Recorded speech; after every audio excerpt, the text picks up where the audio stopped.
Welcome to Tales of Terror, where darkness has a voice and history whispers its buried secrets. Tonight, we're not just telling a story. We're opening a gateway to one of the most terrifying and mysterious deaths of a king. Prepare to hear what you'll never find in schoolbooks, nor in the glorified biographical films. But the truth, everyone was too afraid to speak. And now, close your eyes for a moment. Imagine being a king, not just any king, a king with 6 wives, a crown forged in blood, a throne surrounded by whispers, and a kingdom built on bones. But in the end, what good is a crown when shadows gather at night, when the dead whisper through the walls? This is not the story in your history books. This is what they were too afraid to write, the terrible end of King Henry VIII. They called him a reformer, a revolutionary. But behind the politics was a man driven by fear, obsession, and paranoia. 6 wives, 6 fates. Catherine of Aragon, banished. Anne Boleyn, beheaded. Jane Seymour, dead in childbirth. Anne of Cleves, divorced. Catherine Howard, beheaded. Catherine Parr, survived barely. He rewrote religion for lust. He dissolved monasteries. He drained abbeys of gold. He hung priests, burned nuns, and silenced dissent. But the silence never lasted. At night, the palace would creak, the walls would breathe, and some say the stones themselves whispered the names of those buried beneath them. By his late 50s, Henry's body was failing, obese, infected, rotten from the inside. But worse than the pain was what he began to hear. At first, just faint murmurs, a woman's cry, a child's sob, a priest's prayer, cut off mid-sentence. He demanded the palace be searched, room by room, floor by floor, nothing. But the whispers returned. One night, he awoke screaming, clutching his chest, eyes wide. He claimed he saw Anne Boleyn, standing at the foot of his bed, smiling, but without her head. He wouldn't sleep for days after that. Weeks later, a man arrived at court, a monk in black. No one recognized him. No one knew who let him in. He was brought before the king. He didn't bow, didn't speak. At first, just stared. And when he finally opened his mouth, the words chilled the chamber. Your flesh will rot, your soul will split, and you will see every face you've erased.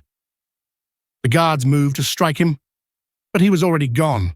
No footsteps, no door opened, vanished. Only one thing left behind, a scroll on the king's bed. It read, "Death is not the end. For monsters, it is only the beginning." Shortly after, Henry developed a wound on his leg. No cause, no cure. It oozed, festered, turned black around the edges. Doctors tried leeches, poultices, even prayers. Nothing worked. The smell became unbearable. Servants wore cloths over their faces. One fainted.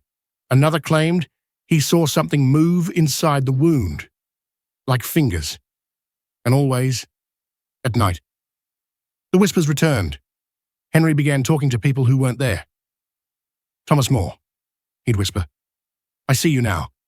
I see what they did to you." He'd cry out to Jane Seymour, the only wife he ever claimed to love. "Jane, don't leave me here. Don't let them take me." One servant reported Henry speaking in Latin, words no one had taught him, cursing at invisible figures, arguing with shadows, and sometimes he laughed. A dry, broken laugh, the kind you hear in nightmares or madhouses. He stopped sleeping for days, then weeks, sat by the fire, murmuring, "Don't let her in. Don't let her touch me. She's cold. So cold."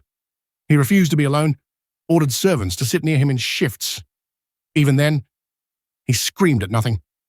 One night, the guards heard a shriek, not from Henry, but from something inside the chamber. They rushed in, found him collapsed, eyes wide, clawing at the floor, and on the wall behind him, scrawled in blood, "She's here. January 27th, 1547. The air was heavy. The castle, unusually silent. Every candle in his chamber extinguished, not by wind, but as if someone had blown them out, one by one. The guards outside heard crying, then laughing, then silence. No one dared enter. At dawn, they knocked. No reply, they forced the doors. What they found was not a king. Henry VIII was sprawled on the cold floor, eyes open, mouth frozen in a scream, hands clawed at his chest, as if trying to pull something out. There were no wounds, no sign of poison, but the room smelled like ash and rot. Some said he died of infection. Others whispered he was taken. They sealed the chamber, refused to bury him in the abbey for days. But even after death, he remained. At Hampton Court, people still report sightings. A tall man in royal robes, dragging one foot. Mumbling names: Anne, Catherine, Jane. He disappears before you reach him. Guards still hear groans from within the walls.